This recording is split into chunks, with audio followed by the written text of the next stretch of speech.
1. Why was the boy grieving for his little sister?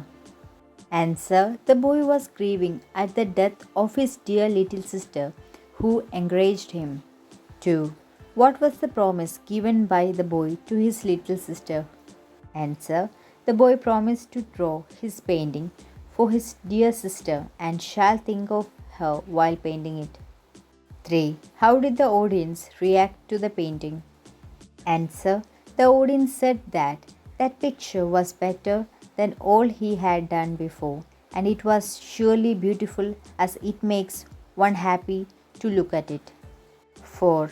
The word longing in the passage means answer desire. 5. What time of the day is it? Answer. The time is evening. Twilight hastens to rule. 6. Find out an example of personification from the lines given. Answer. Shadows shoot across the lands. 7. The poet feels a thrill because dash. Answer. While looking at the sower standing in the field, even after the working time thrills the poet. 8. Why does the sower linger at the field? Answer. The sower still lingers in the field to continue the task of sowing the seeds. 9. What are the colors of monarch butterfly? Answer. Orange and black. 10. Monarch butterfly is also called dash. Answer. Milkweed butterflies. 11. Why doesn't a bird attack a fleshy colored monarch?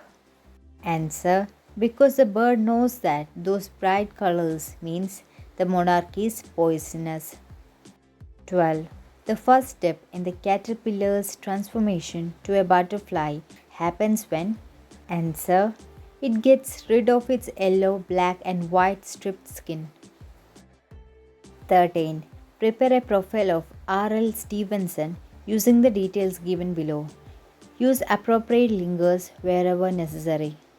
Answer. Robert Louis Stevenson, 1852-1894. Robert Louis Stevenson, the Scottish novelist, was born on 13 November 1815 in Edinburgh, United Kingdom. Besides a novelist, he is also famous poet, essayist and travel writer. His notable works are Treasure Island, Strange Case of Dr. Jekyll and Mr. Hyde, Kidnapped, a Child's Garden of Verses. He died on 3 December 1894 in Velima, Samoa. 14. Rosa Parks was an American activist in the civil rights movement and played a pivotal role in the Montgomery bus boycott. The American Supreme Court ruled that segregation was unlawful. Write a paragraph on the events that led to the historic judgment of the Supreme Court. Answer. One day after Rosa Parks' work, she was traveling in a bus. The bus was full of people. There were white people and black people in the bus. There was a rule at that time in 1955 that in a bus, if there is a vacancy, it would be of the white people. The black people were not supposed to sit there. Rosa Parks protested against this rule. When a white man approached her, she did not get up and give the seat. This made the bus driver angry.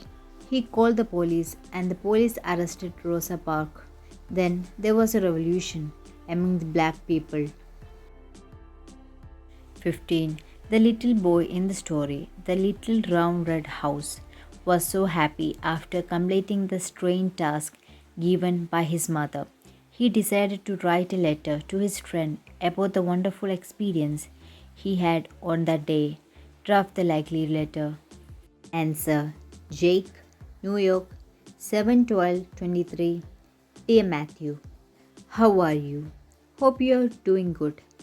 How are all at home? I am writing this letter to tell you an important incident that occurred last month. One day, I was feeling very bored. I went down to the kitchen to tell my mother about this. She suggested some activities which I could engage, but still I was bored. My mother told me that she too was very bored when she was my age. Grandmother had sent her out to search for the strangest little house, so she told me to do the same. She told me to put on my raincoat, hat, scarf, mittens, and boots and walk around the blocks to look for the little house. The house was a little red round house with no windows, no doors, a chimney on the top, and a star in the middle. I found it interesting as I hadn't seen such a house before. I walked down the long block and saw many houses. At last, I saw a red house, but it has doors and windows. On the way, I met a mail carrier and a police officer. They too hadn't seen such a house. At last, I had one more house to check. It was Mr. Fetzer's house. I walked slowly to Mr. Fetzer's barn and peered inside. He was packing apples into boxes. He looked up and saw me and gave me a cup of apple cider to taste. I told him about the strange little house. He smiled and told me that he remembered my mother when she was just a little girl.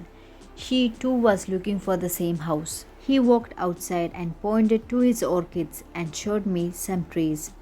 I ran across the field and up the hill and stood under one of the apple tree and looked all around. The wind blew a red apple right off the tree and it landed at my feet. I picked it up and took a closer look. This was the house I had been looking for, but I couldn't find the star in the middle. I reached home and showed mother the apple. She smiled and cut the apple through its middle. There in the center was a star. How's my story? Didn't you find it interesting? Hope you enjoyed it. Convey my regards to all at home. Lovingly, your friend, Jake.